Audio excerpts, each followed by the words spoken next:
Singh.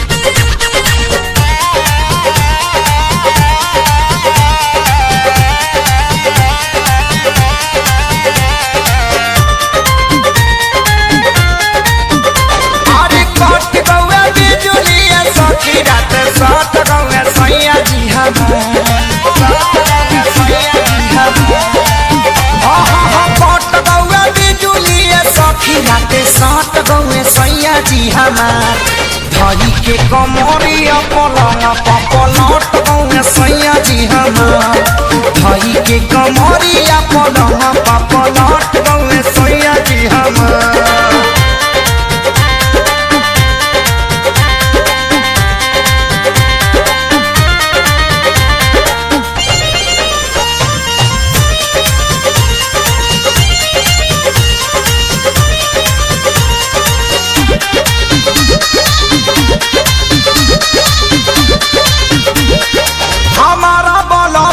के कुछ ना बुझाई उनका दीवाल दर्द भीले टटाइल हमारा बलमुआ के कुछ ना बुझाइल उनके दर्द दिहल भीले टटाइल तनिका सफा का जमीलल त डट गइले सैया जी हमार तनिका सफा का जमीलल त डट गइले सैया जी हमार भाई के कमरिया पलंग पलट गइले सैया जी हमार भाई के कमरिया पलंग पलट गइले सैया जी हमार।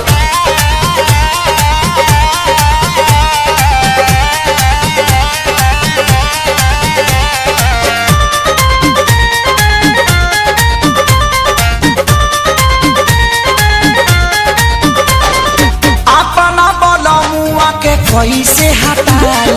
मन करे लगे बिछाई चटाई मन करे लगे बिछाई चटाई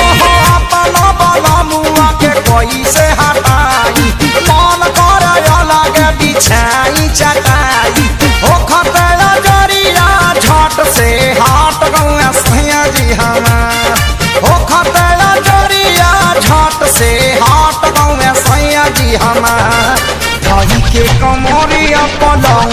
पलट गए सैया जी हमार भाई के कमरिया पलंग पलट गए सैया जी हमार।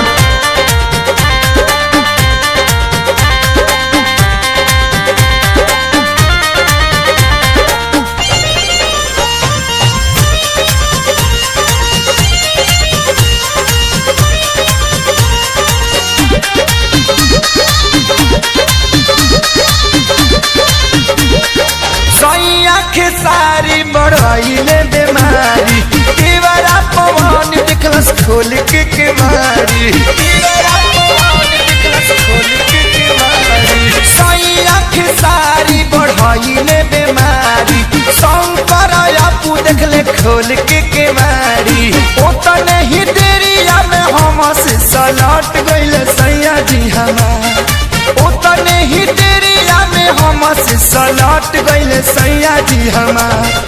भाई के कमरिया पलंग पलट गइले सैया जी हमार भाई के कमरिया पलंग पलट गइले सैया जी हमार